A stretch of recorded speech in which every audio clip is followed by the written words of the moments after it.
low-scoring game. And I know the Bucs throttled Drew Brees. I don't think he threw a touchdown in that game. He did not. He threw 3 picks. Right. And I know the Buccaneers played the Dallas Cowboys, played them pretty strongly on Sunday night. And I do believe that team is for real. I think they're playing for that division championship or that whatever. I'm going to go Tampa Bay. I think that that over-under kind of scares me at 52.5 after watching that 16-11 ball game a few weeks ago. So I'm going to stay away from the over on this game. I'm going to say Tampa Bay wins the game, but it's close. It's like a 24-20 final under the total, and Tampa Bay plus the 3 benefits. I'm with you, man. I got this 24 number flying all around the board today. I think Tampa Bay wins the game 24-22. They're going to score a few more points than they did a few weeks ago in Tampa. The fast track in the Dome should help these teams out. Keep in mind, 2 Saint receivers a couple weeks ago dropped touchdown passes in the end zone. Drew Brees hit them on the money. Drew threw 3 interceptions. 2 of them were just late reads. Ball didn't get there the way he wanted it to. I actually had suspicion that he may have been banged up. Tampa, on the other side, they're 5-0 against the spread in the last 5 games, 5-1 straight up in their last 6, just losing to Dallas last week. And their totals have gone under in 4 out of their last 5 games. Tampa's defense is very good. Tampa's offense is not very good. Everybody's blowing Jameis around here, and they're not watching the games because he couldn't have hit water if he fell out of the boat the other night against Dallas. He overthrew everybody. It was that's not true. His headbutt landed. You're right. He did. He landed 1 solid headbutt from a 1.5 feet away. Wasn't solid, but it landed. It was more like a limp jab. Anything over 20 yards, he couldn't hit it. The touchdown to Adam Humphries was an underthrown ball that he hung up in the air for the receiver to run under. It was tipped into Humphries' hands. Humphries made a nice catch. Mike Evans has stunk the last 4 weeks because Jameis hasn't been very good. They need a receiver on the other side to take pressure off of him. Not thrilled about that Buccaneer offense. However, I do think that they are a better team than the Saints. Drew Brees could get loose this week, but I don't see it going totally crazy. I see the total somewhere around 46, staying under the 52.5, but Tampa wins at 24-22. Another NFC South battle, the Atlanta Falcons travel to Carolina to take on the Carolina Panthers. Atlanta's laying 3 points over-under here, another high one at 51.5. Take it away, Joey Peeps. I always preach this, man, that home team in a division game getting the points is always something you look towards. And let's face it, Atlanta outside the Dome is a different bunch. I mean, take aside that debacle in L.A. against the Rams, where I really think they got together in the locker room and said, "Hey, we're sick of this. We're sick of this guy too. Let's just take a shit today." I don't know if they actually said that, but I mean, it really seemed like it. I think Carolina's going to finish this season on a high note. I really do. I think this has been an otherwise disappointing year for them, and I like this. I like another upset special. I like Carolina to win this one, 24-20. Very good, very good, very good. That score is going to pop up all over the place here. Hey, PepperJack, what do you got here with the Carolina Panthers and the Atlanta Falcons? Falcons are 6-2 straight up and 7-1 against the spread. Their last 8 games on the road. I know they're averaging a league best 37 points per game. I don't see Carolina's defense stopping the Falcons on Saturday when they play. Yep. I'm going Falcons. Well, a lot of this depends on whether or not Julio suits up, and I don't know what the word is yet. I know he tried to practice yesterday and he couldn't, so we'll see. I don't know if he made it through practice today. I'm going Atlanta either way, although I wouldn't touch it if Julio doesn't play. I'll say Atlanta wins this game 33-23. Boy, we're on the same page, man. I see a lot of that, too. I think Atlanta runs the ball a lot better than Carolina does. John Stewart looked really good the other night against Washington. Washington's a different animal in that run defense. I like Matt Ryan. Everybody does. Atlanta wins this game 32-28 in a shootout. I do think that they do stretch that 51.5, which is odd for a division game. I would never take the overs in a division matchup like this, but I think this week might be the nice play. 32-28 Atlanta. On to what, if this was week 5, we'd think this was a great game, but right now in week 16, I think this one's garbage. The Minnesota Vikings take on the Green Bay Packers. Green Bay is a 7-point home favorite. Over-under here 43. I think this game looks like it sucks. I'm gonna roll. I got to roll with the Pack. Aaron Rodgers is playing out of his mind right now. Minnesota just doesn't look good. They cannot score. Their offense, to say that, I'll use another big word right now. To say this offense is anemic is almost an understatement. It's just absolutely pathetic. Wow. I got to go Green Bay at home, winning this game comfortably, 24-10. Okay, 24-10, Green Bay. I'll take it now. Joey, I think you're right. I think that Minnesota is going to have a lot of problems offensively. They couldn't move the ball or score against the Indianapolis Colts last week. What does that tell you? Means they cannot play offense. They can't. And, I know PepperJack bumped into some insiders from the Minnesota Vikings, and they said that the whole thing with Norv Turner leaving and handing in his resignation early in the season had to do with the relationship between Pat Shurmur, the new offensive coordinator, and Sam Bradford. And Turner graciously bowed out and walked away. I don't totally believe that. I think that team has been in shambles ever since. They offensively have never gotten back on track. And I don't see them getting back on track anytime soon. I think that Minnesota does cover this game, but I think Green Bay wins it. I got Green Bay winning 22-17. PepperJack, your pick. Yeah, I got to agree with Joey. Minnesota is anemic. Is that one of your new words, your thesaurus words? That's a good word, though. That's a real one. He actually used it right. Anemic. I like it. I'm flipping through the pages, man. I'll stay tuned. Pitiful offense, as Tommy mentioned. Colts last week. I think we could probably get us 3 and maybe 8 of our friends and probably put more than, what did they put, 6 points on the board or something like that against Indy? It was bad, yeah. Yeah, I got some dilemmas because I know I have Stephon Diggs on my fantasy team fighting out for third, fighting it out for a top 3 finish. Yeah, I'd like third place. Yeah, me too. Anyway, I'm with Joey. Aaron Rodgers against an anemic Minnesota football team that they can't muster any offense. 6.5, Tommy. I'm going balls out on this one. I think Green Bay smacks them around a little bit. Total's 43, but I'm going to go Green Bay 28, Minnesota 14. Under the total, but Green Bay covers.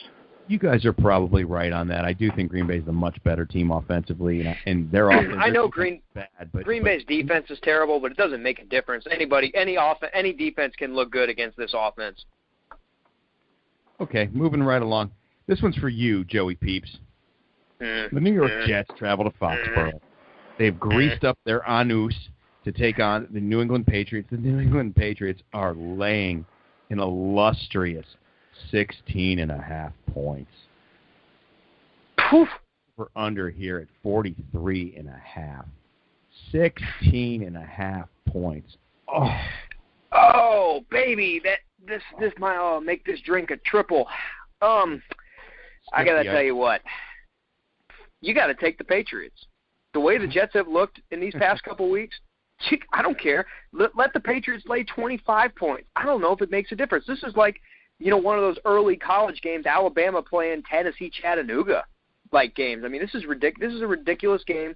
Blowout all over. I don't want to spend too much time, but New England 31, my New York Jets 7. 31-7. They score on a late fumble from Jimmy Garoppolo in the fourth quarter. I don't know. Maybe something weirder than that. Could be. PepperJack, how do you see it? Well, the Patriots. I know the Patriots played the Broncos last week. Their offense was not very sharp. What did they put up? 16 points, I believe. That could take us down 2 different roads. Either the Patriots want to come out and just wallop the Jets, move the ball up and down the field, or who knows, with Coach Belichick, he might be in that save mode, so to speak, that safe mode where he doesn't want to show his hand. I think his team can beat the Jets probably soundly if they want to. I know they're allowing 12 points per game over their last 3 games, so I don't see the Jets scoring more than 12. I would have to say they score 10, though. I'm going to say 26-10 New England. I'm going to take the Jets with the 16.5 only because I believe that Bill Belichick will go into safe mode since it is Week 16. That's actually a pretty good approach to it. I don't see it too much differently. I think that there's a pretty good chance that Brady does get loose a couple times early and gets a couple balls into the end zone. I have New England winning this game 39-13. I don't see the Jets doing a whole lot of scoring at all. I certainly don't see them blocking and protecting Bryce Petty. Somebody should get him a Kevlar flak jacket the way that they blocked up front against Miami last Saturday night. That was embarrassing. If I were Bryce Petty, you talk about the protesting we've seen throughout the course of the year. If I were Bryce Petty, I would take a knee in the locker room and say, I'm not playing. For his own safety, yeah. It was bad. I'm not going to spend any more time in this game. 39-13, New England walks away with it. Picks it. For the record, computer picks it 38-6. I don't think that New England's going to go full throttle, though. Yeah, I probably not, but this is a good time for guys like James White to get loose. That third guy on the totem pole. I see funny things happening. I see Martellus Bennett finding the end zone. Tight ends have eaten the Jets alive the last 2 weeks. Guys like Deion Sims, guys like Dwayne Allen. So, yeah, New England has no trouble winning this game. If you really want to play around in Vegas, go out and put $500 on the money line to win 100. And you should walk away with at least $100. It's a terrible bet with zero value at all, but there's no way just shy of the earth fracturing a fault line and splitting Foxborough in half do the New York Jets win this game. Not possible. No, not even not a chance. 5-0 straight up in their last 5. Their totals go under. They've controlled ball games. New England wins this game walking away. Not a chance. Not gonna have a chance. Surprise team for some people, but not for me. The Tennessee Titans head down to Duval County and take on the Jacksonville Jaguars. Tennessee is laying 5 on the road. Over-under here, 43.5. I'm making it real quick. Gus Bradley relieved of his duties mercifully. That team is bad. It's going to be even worse for a few weeks until this is all said and done. Although Doug Marrone is filling in now for Gus Bradley as the interim head coach, I'm not going to be totally surprised if Doug Marrone walks out of there with that head coaching job. He wasn't as horrible in Buffalo as Buffalo Bills fans thought he was. Now, he wasn't good, and he did draft E.J. Manuel in the first round, which leaves me to believe he should never have a job again. But let's just see what he does going out. I just don't think he has any talent in Jacksonville to really work with. They believe their own hype coming into the season. That team sucks. Tennessee is a really moderate, simple base team. They just do everything as best they can. They're not going to blow anybody out, but this week they're going to take it to the Jacksonville Jaguars. They're going to beat them 23-13. Well, I'm not going to spend too much time either. I will give you props for where credit is due, my man. You said the Tennessee Titans would win this division, and your prediction is very close to coming true, and I think it will. And I don't think the Jacksonville Jaguars are going to come in between you and making that prediction real. I'm going to keep it short and sweet. Love the work Marcus Mariota's done this year. Kid can play. 27-14 Tennessee. All right, PepperJack. Thanks for the kind words there, Peeps. I have it in me sometimes. I think Jacksonville beat Tennessee earlier this year, maybe on a Thursday night, or they I know Blake Bortles had a monster game, but I think that's because it was a lot of late fourth-quarter touchdowns, so maybe Tennessee did win. I cannot recall. I'll keep it short and sweet. I agree with you. Marrone is in. I don't know which way the players are going to take that, whether they're going to play for him or they're just going to pack it in. They've been packing it in the last 6 weeks. Tennessee's red hot, beat a great Kansas City squad in Kansas City last weekend, which was beautiful for us Raider fans. I say Tennessee wins the game 27-14, covers the 5. That's my Super Sunday Swim. Thank you. That is your Sunday Swim play, Tennessee covering the 5. I think it's a pretty solid pick. Joey, what was the score you had in that game? I'm sorry. 27-14. 27-14. That's the score Jack had as well. Did I? What can I say? Yeah, that's we had a game right on the money last week. I can't remember which one it was. What can I say? What can I say, PepperJack? You be fucked. I had Pittsburgh beating Cincinnati last week 24-20, and that was the exact final. You had them winning 23-20.